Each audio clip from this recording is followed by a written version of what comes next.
Olá, cheguei, Brasil. Tiras à parte, deixando o garotinho que virou meme de lado. Eu hoje quero falar com vocês um pouquinho sobre a história do Brasil, ou um pouco das histórias da nossa pátria que poucas pessoas conhecem. Vocês estão vendo aqui atrás, no meu papel de parede, a seguinte frase: os anos de chumbo no Brasil. O que você sabe sobre a ditadura militar? Quantos anos tem em que as mulheres nesse país conquistaram o direito do voto? E quantos anos durou a escravidão no Brasil? Você conhece a história? Principalmente você que, vez por outra, pede ditadura militar. Sabe de nada, inocente, como diria o compadre Washington. Vamos aos fatos. Os números por trás do milagre econômico da ditadura do Brasil e a verdade nua e crua da avarenta, nojenta história de alguns patricovardes em nome do amor pela pátria.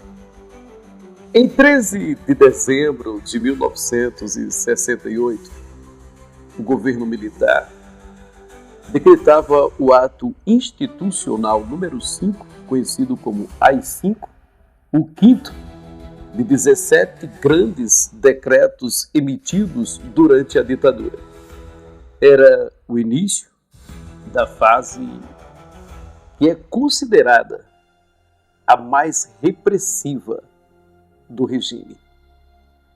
O período iniciado em 1968 é marcado pelo fechamento do Congresso Nacional, pela tortura de adversários políticos e pela morte e desaparecimento de mais de 400 pessoas, como indica o relatório da Comissão Nacional da Verdade.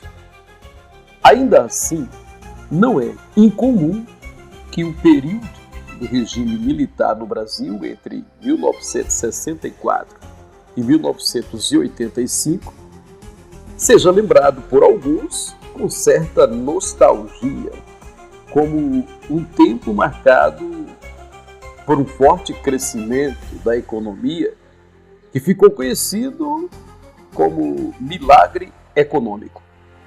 A economia brasileira nunca cresceu tanto antes ou depois. A taxa média de crescimento nesse período girava em torno de 10% por ano. Entretanto, especialistas notam que o regime militar deixou para o país uma herança maldita para a economia, como o agravamento de alguns dos problemas que ainda marcam o noticiário econômico brasileiro, como o endividamento do setor público e o aumento da desigualdade social. Esse é apenas um recorte da história do período da ditadura militar, que, por alguns defensores desse regime opressor, foi o período em que a economia brasileira mais cresceu. Mas cresceu para quem? Para 10%? Para os detentores das vantagens alheias? Para os carrascos? Para os que tiravam proveito diretamente disso? E a grande maioria dos brasileiros, como ficou? Passando fome, escravizada, sem ter o básico necessário para sobreviver, longe da cidadania. É esse tipo de economia positiva que você quer nos dias de hoje para a sua cidade, para o seu estado e para o seu país? Certamente que não. Você sabe quantos anos tem que as mulheres no Brasil conquistaram o direito do voto? Não, né? Vou lhe dizer. O voto feminino no Brasil foi reconhecido em 1932 e incorporado à Constituição em 1934, mas era facultativo. Em 1965, tornou-se obrigatório, sendo equiparado aos dos homens, ou seja, há 60 anos. Segure aí, há 60 anos, legalmente, oficialmente, as mulheres conquistaram o direito do voto. E a história da escravidão do Brasil? O Brasil, que só uma minoria covarde queria, não pode voltar mais. Isso graças ao voto da maioria. Parabéns, mulheres. Vocês que fazem parte da maioria e diz não a regimes opressores e ditadura nunca mais. Bem, e os escravos? 388 anos de escravidão. Quase 4 séculos. E como era que os escravos eram tratados? Os escravos negros eram submetidos a uma rotina com horas intensivas de trabalho e pouca alimentação. E ai de quem reclamasse.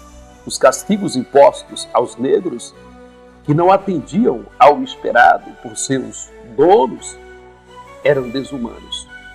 Vale lembrar que os negros eram tratados como mercadoria e não como indivíduos passíveis de direitos. Os negros foram tratados com violência, crueldade e desumanidade durante a escravidão no Brasil.